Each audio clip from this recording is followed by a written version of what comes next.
So it's a great pleasure to be here. I appreciate being invited to speak. And this is all excellent research that's going on all around the country. And the one thing that they need in common is islets. And so I'm pleased to tell you today about the Integrated Islet Distribution Program. And, oh, good, thank you. Okay, I'm going to use this page down. Where we are flying islets all around the country and sometimes beyond. So I'm at City of Hope Cancer Center, and we serve as the coordinating center for the IIDP. So a little background about our mission and our history and organization. The mission of the IIDP is to work with leading isolation centers, many of whom are represented here today, to distribute human islets of high quality and a variety of characteristics to the diabetic research community to advance scientific discoveries and translational medicine. A bit of history. We've been doing this, I can't believe it, for over 12 years now, beginning in August 2001 when we were first funded for what was then called the Islet Cell Resource Consortium. By February of 2004, we had organized the different distribution centers and begun distribution of basic science islets. And then in 2007, we created, and I'll tell you a little more about this, what's kind of a unique algorithm to help match up the islets with the investigators who need them, totally computerized. By 2008, we started working with the JDRF for several years, and then it was converted to what's now called the IIDP grant by 2009. In 2010, we were working with the CIT program. 2011, we initiated a pilot program that you might be interested in for free islets. And in October of 2012 is when we came into the current grant and selected the 6 ongoing centers that you'll see today. So the way we're organized, we're funded by the NIDDK, and we're very grateful for that support of the program and scientific officers. City of Hope is near Los Angeles, where we coordinate all of this. We have an external evaluation committee. We're meeting here on Thursday, the 6 distribution centers, and then supporting all the investigators across the country. So here's the EEC that we'll be meeting with this Thursday. Dr. Mike Apple is our scientific officer and great supporter. Cheryl Sato, Andrew Rakeman, Peter Butler, Ronald Gill, David Harlan, and Al Powers have been all great in giving us excellent advice. And here are the centers that are currently engaged in the IIDP and distributing islets. We have Dr. Ali Naji at Penn, Camila Ricorde in Miami, Jose, who you just heard from at Chicago, Luis Fernandez, the University of Wisconsin, Dr. David Sharp at Sharp Lacey Institute near Los Angeles, and Dr. Fuad Kandil at the Southern California Islet Consortium, which also happens to be at City of Hope, where I direct the Data Coordinating Center with my excellent staff, many of whom are here today.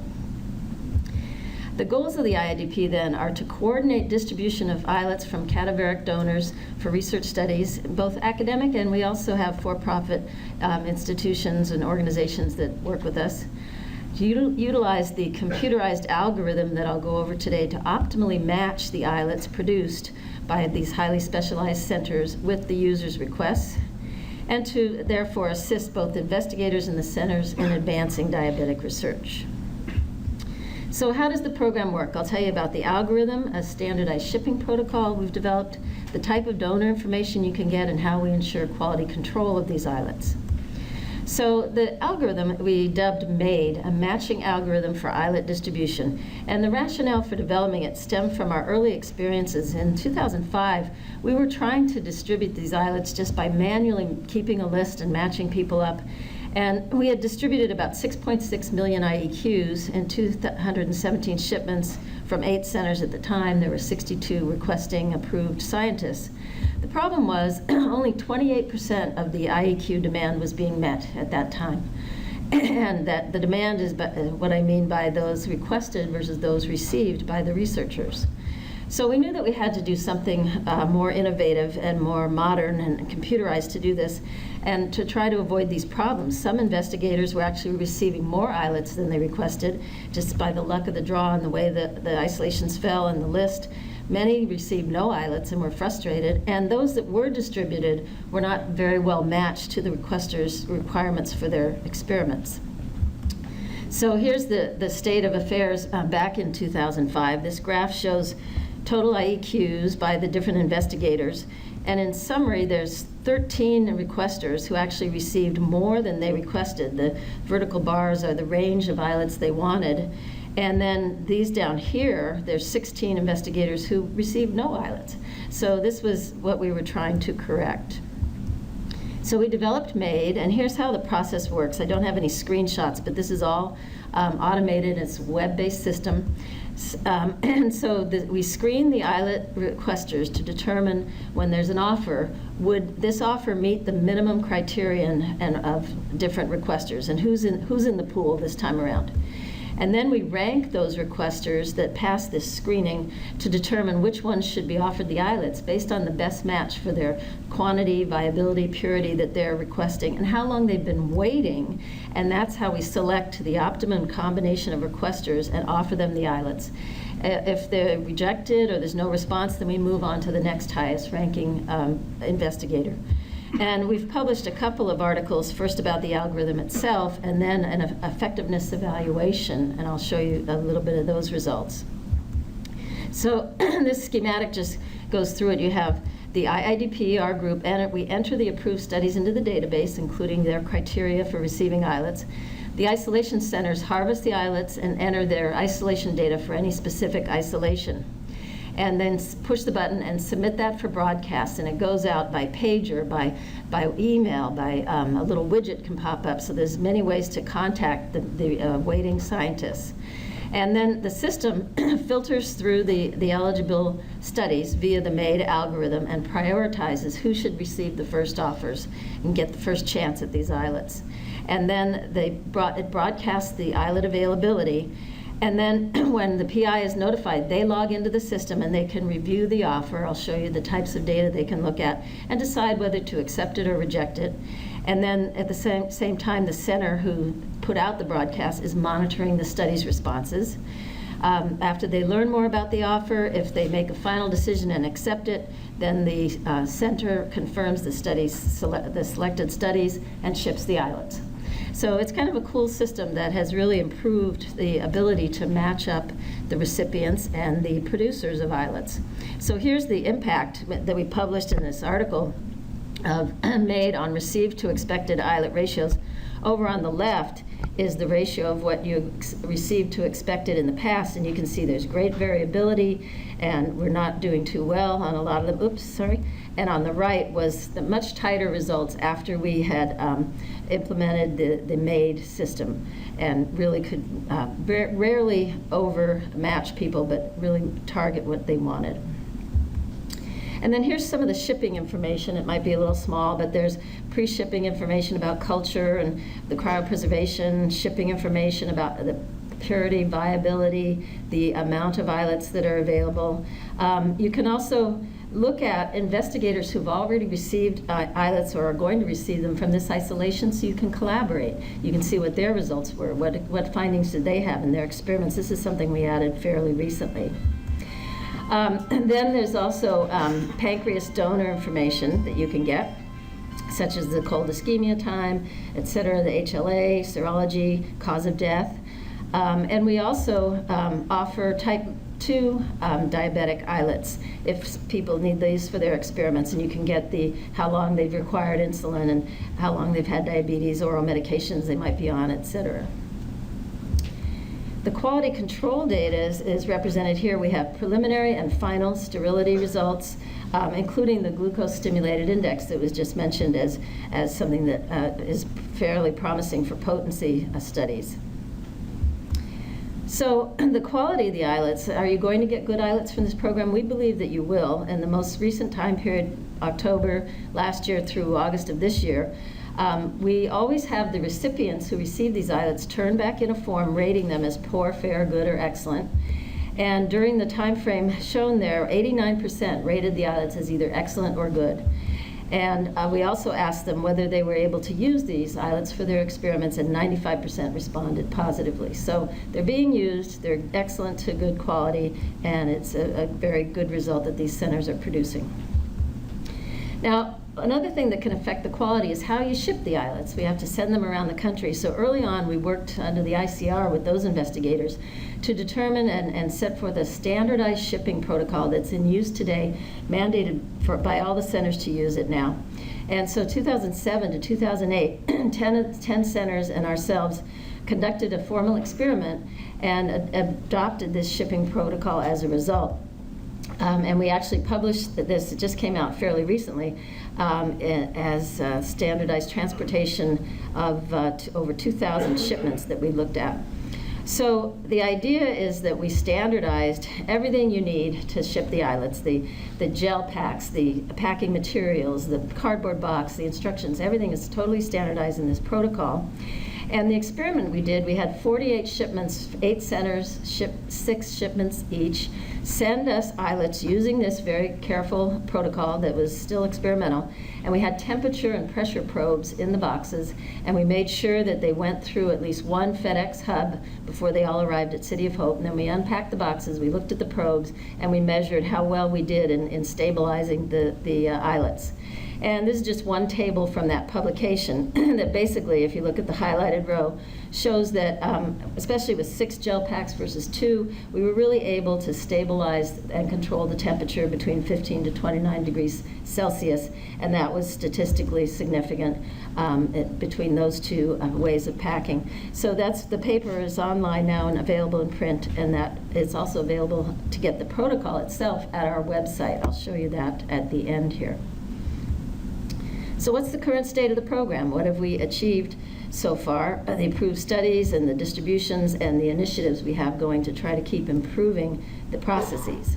So from the start of 2004 on up to 2013, we have now 289 approved studies. Probably fewer investigators. Some investigators have multiple studies approved, but that's quite a few investigations around the country that are being supported. And I'm pleased to say that in that time period, we have now helped to coordinate distribution of over 182 million IEQs. So the program has really grown and benefited a lot of investigators. What about demand versus supply today? Well, we're doing pretty well. We still want to do better. This bar graph shows you on the left side over 3 different time periods the minimum requests that all the investigators would have. The right side is the maximum request, and then the middle bar, the purple bar, is how many we were able to distribute. So we're not hitting the optimum maximum that everybody would like, but we're well above their minimum requests. Because you subscribe to islets, it's not really buying islets, it's a subscription process in ranges that I'll show you at the end. And we've tried with our EEC and with Dr. Apple to come up with different initiatives to improve access to islets. Sometimes, even though the algorithm works well, there are leftover islets, and we want to use those as best we can. So one thing we initiated not too long ago was bonus shipments. If there's leftover islets and you have accepted a batch, we're going to give you 20% over what you requested, just to make sure that if there's any degradation during the shipping or if the count was off, you still get the minimum that you need. And this is at no charge to the receiving investigator. There's also a program that if you accept islets and you actually need more than we're offering you right now, and again there's leftovers, you can subscribe or request up to 200% extra for that shipment if it'll help you get your experiments done. This one is deducted from your subscription though, so that would be a charge to the requester. Now, the pilot program has been really successful. It's open to researchers who are new to human islet research, or even investigators who are between funding sources can apply. There are some contingencies, and it's on our website, but if approved, you can get up to 250,000 free IEQs for your studies. So this is something to keep in mind if you're new to the field or between funding. And what's the status of this? So far, there's been 22 pilot studies as of last month. And we're very pleased to say that 77% of them, 3/4 or more, converted now to actually a paying subscriber, either because they were able to be funded by NIH or they found some additional funding. In terms of that, of the 17 who became standard subscribers, 10 now have external peer-reviewed funding, and we like to hope and think that getting these islets helped to facilitate that, and 7 have found internal funding sources from their institutions or other sources. And this is in honor of Mike Apple, who finds that this whole process is really quite remarkable and astonishing, and the fireworks are going off, and he's very pleased that we're fostering new funded investigators through this program. So how do we assist the investigators? Well, there's web support, there's standardized protocols, there's collaboration opportunities. So Barb Olak is in charge. He's is our quality control coordinator, and she helps to put together these great newsletters that go out periodically. If you'd like to sign up, let us know. For examples, and just this morning, I hope some of you were there, she held an islet counting workshop in which she repeats, this is the 10th time we've offered that for your laboratory staff and investigators, to make sure you have those standards down and you're getting good counts and are able to really nail that down. And it's posted on our website, and pretty soon she's going to post it there as an actual interactive video with her voice going through it and everything. And there's a booklet you can get if you would like from us to help you through the workshop. We have the website out there. There's a public version, there's a secure version. We've had over 5,000 visitors from 72 countries, Russia, France, all over the place. And so it's getting a lot of good play and a lot of good access. On our website, we also offer other types of program assistance. This is where you can get the application. There's a map of investigators, policies and SOPs, frequently asked questions are all out there. And in terms of standard operating procedures, you can see that we have quite a few, all posted and available for your use, including that standardized shipping protocol that I mentioned earlier. So if you'd like to avail yourself of that, you can retrieve it off the website. The frequently asked questions are posted there with different categories. And as we gather these questions, James Cravens and others on our staff post the answers so that you can get them online, don't have to keep repeating and asking about what's an open offer, what's a targeted offer, et cetera. So who are we supporting? These are the investigators around the country, and if you have an international collaborator, they may be supported too, although that's less frequent and needs to have a U.S. Co-investigator. And when you go on the website and you find this map is posted there, a recent thing we added also is areas of research interest for collaborative studies, and you can click on an area that you're interested in terms of the science. That will lead you to look up somebody, the different people like Dr. Al Powers, and shows that he's at Vanderbilt and he's interested in islet biology of cystic fibrosis-related diabetes. You can then go in and query and get his email address and contact him directly and try to set up collaborations. And as I mentioned before, when there is a broadcast, another collaborative piece is showing you which other investigators did receive islets from the same isolation, so you could possibly compare results. And we have a mechanism in the MAID algorithm. If you contact us or go online and indicate that you're collaborating with someone and you both need islets from the same isolation, we can set that up for you, and the algorithm will deliver the same islets to more than one investigator. And so finally, how do we validate the program is successful and working? Well, publications and grants are what it's all about. So we have investigators publishing using these islets, and we have our IIDP publications. So this is the last series. We have now 426 peer-reviewed articles that we can track back to our distribution of islets. And there's 268 studies that were categorized here by Dr. John Cadiz of our group in terms of those that go into prevention and treatment versus pathophysiology, or both major areas. And he did the lead on an article that was published in the JAMA special issue in 2009, all about diabetes, and it actually received press at the National Press Institute. We were able to go and present it there in the National Press Office. And we published a multi-center analysis of some of the largest collection of islet records at that time, 14 human isolations, over 1,100 islets, and we showed previous literature findings in terms of donor association with success, in this case post-production of 315,000 islets or not post-purification. And we also found some novel things in that analysis of new findings that were related to successful islet isolations. So in closing, I just recommend that if you are doing islet research, which I'm sure most of you are, please subscribe to the IIDP. Here's how you can do it. There's an online application for standard funded academic investigators, or for the pilot program that I mentioned before, if you meet the conditions, or a corporate investigator can go online and sign up. And when you do, then you'll get to an easy 1, 2, 3-step application process online, and you fill in your protocol, and it'll give you instructions as to what information we need, and then these are reviewed and approved. And so what you might be asking, what does this cost? Okay, so the subscription fees are listed here by level, the range of IELTS that you want to sign up for, ranging from less than $50,000 is $1,500 up to $30,000 for up to 1 million IELTS. We can go beyond 1 million, but that has to have special approval by EEC. And thanks to the very helpful subsidy by the NIDDK, that averages out to about 3 cents per IEQ. And if you look at other sources that we've been able to find, it's more like 20 to 50 cents per IEQ. So it's really a bargain. Even if we need to raise our prices sometime in the future, a little tiny bit, it's still going to be quite a bargain. So I encourage you to access the website. It's pretty simple, iidp.coh.org. And that's the opening page with our IELTS twirling there. And I hope you will take a look and see what's there that might assist you in your experimentation. And I want to thank our terrific staff at the IADP. Janice Sawinski, Barbara Olak, James Craven, and Cindy Crosby are here with us today. And then we also, back in the office, have Jenny Chung and Heather Sibley, our programmers, Dajing Chan, another statistician, Martha Andler, and M's here today as well, and John Cadiz is a co-investigator. So I'll stop there and just thank you and see if there are any questions.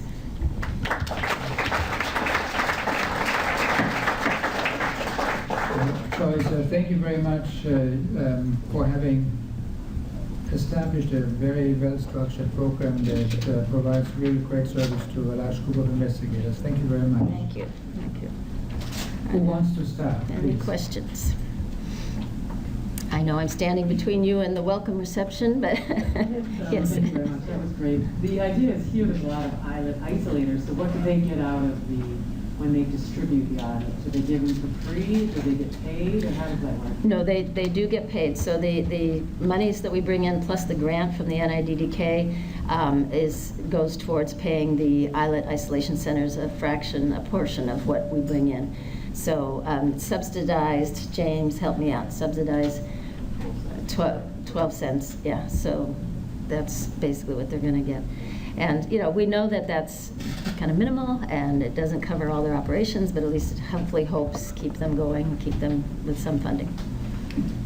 So if an investigator cannot place all IELTS, who will then have access to the IELTS and who can help cover costs?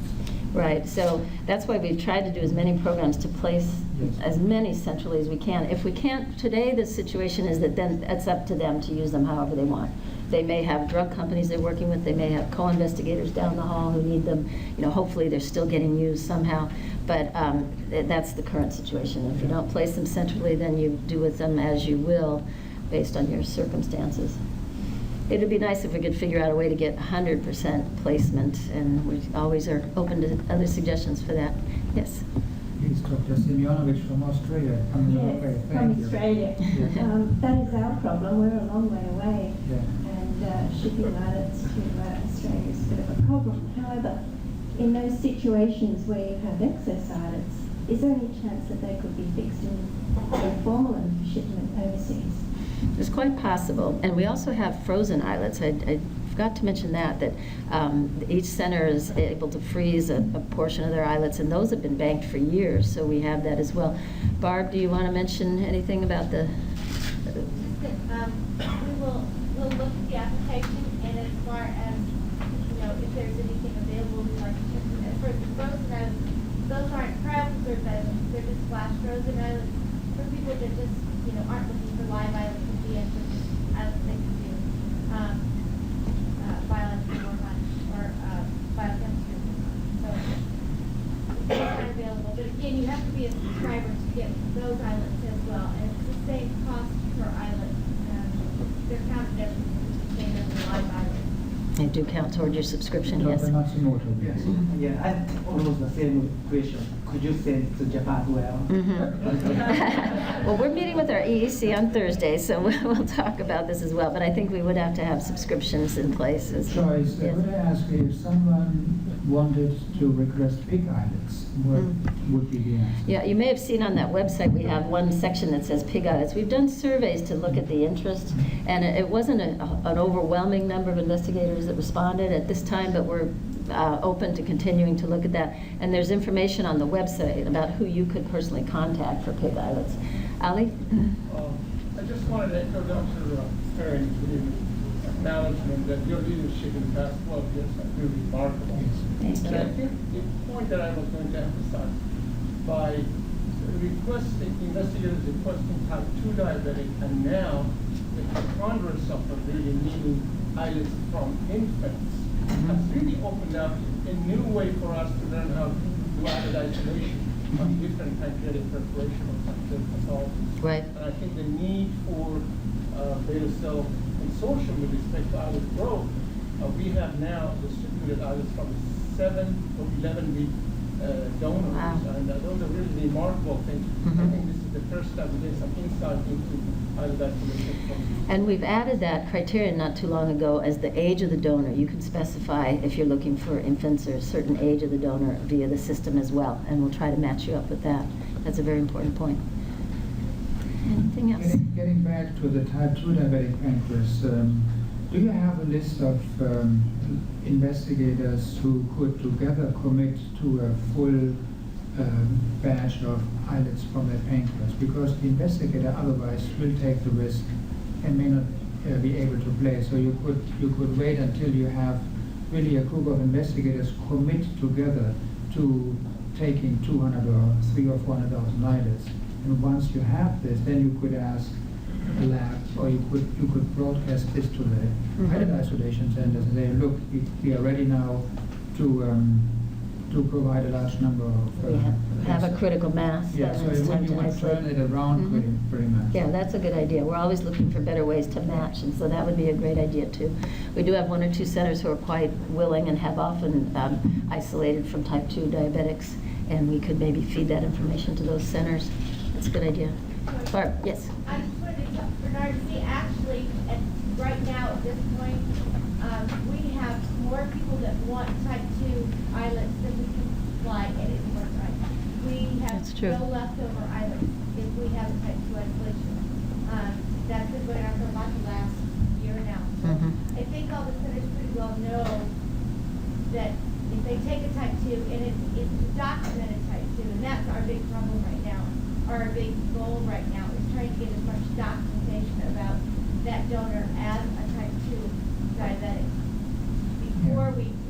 before they take the exercise or before they take the Right, and we're trying to expand the data set that we get on the type 2s. I wanted to thank you. I am hearing clear instructions from my co-chair and president of our society not to accept any further questions at this point in time. Thank you.